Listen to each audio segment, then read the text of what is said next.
So last one today, goal 3. During the 1983 Le Mans, the Mazda 717, which is obviously a different model to this, could reach a top speed of 200 miles an hour. 787 had 8 years to improve, so this is obviously 1991, and it said, let's see if you can hit 200 miles an hour and win, which is 322. Right, so it's 350, which is nothing special. 3.3, fairly quick. 29, so not bad brakes. Good grip. That's something like, I don't know how much better that is from the Nissan R32 we had recently. That seemed to be quite similar to that. This is probably a little bit better than that, maybe. Good car anyway. Head to head, and it 322 kph, which is 200 miles an hour. 200 miles an hour was always a big benchmark, wasn't it? That's the thing with miles per hour. It's still, although most of the world now uses kilometres per hour, I mean 322. It's just not a number in this generation that is really of much relevance, whereas 200 is. So miles per hour still kicks ass.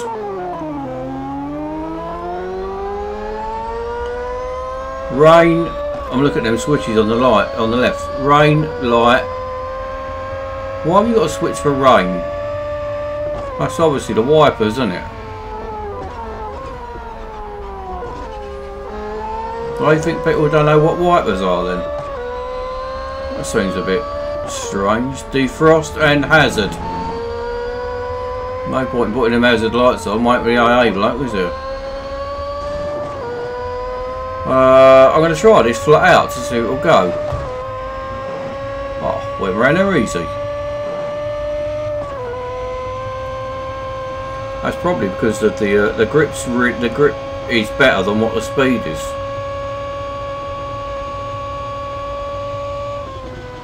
I'm not going to bother seeing what it can go because it's only going to get upgraded and go a lot more than this anyway.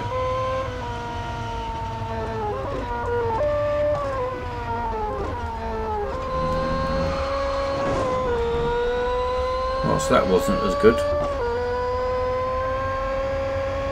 This has got a much smaller, nimble, I was going to say ambience there, but with my accent that just don't sound right, does it?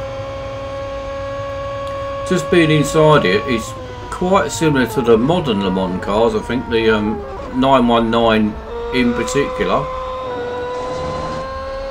It's got that small, not nippy, but I mean that Nismo thing, when you drive that, it's got such a huge bonnet on it. The Audi feels safe as ours is, but the Porsche's got, the 919 Porsche has definitely got the better view, and this is definitely more like the 919 than the other. It just seems, it feels a smaller car than the other two.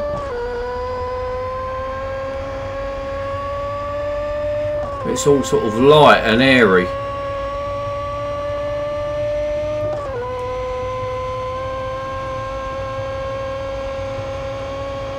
I watched a good video the other day about a bloke, about, you know, real life racing, but you can relate that to the game obviously. And he was talking about, with this you've got to find the limit. If you sort of go sort of around here slow like this, well, you don't know how much fast you can go. You've got to go fast enough that you actually end up off of the track and then just ease back off of that a little bit. Because if you don't know what the limit is, then you're never going to reach the limit, are you?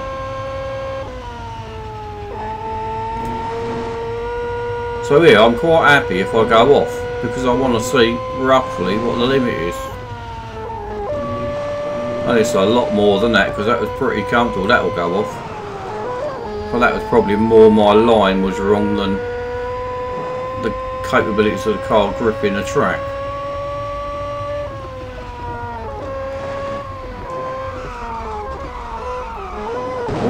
I actually did some of that on purpose. Not the wall bit at the end, but some of the other stuff was on purpose there.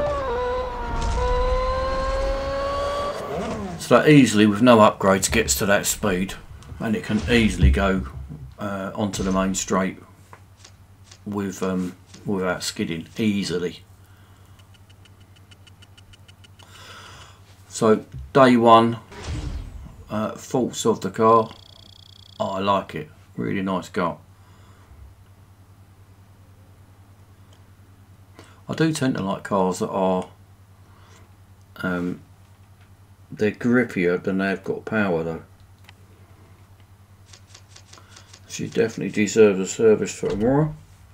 I know we'll spend whatever it takes to win this car, but I'm expecting it to cost maybe 400 I'm expecting. But you do get 110 back for winning the car. Plus in its series and stuff. That might be worth maybe 50. So if you used to spend 160 gold, I'm pretty sure you're going to get that back. So if you used to spend perhaps 360 gold, then you know it's going to cost you a net 200 gold for the car. But if you don't win it and you go and buy it later, it will probably cost, I would imagine, about 700 gold is what my guess is. Don't know, got no clue, but that's what I'm guessing. It's going to probably cost about 700 gold when this is finished. All in all, nice little day. Enjoyed that. Nice cockpit, not bad chase. Hood view's pretty crap because you can't see.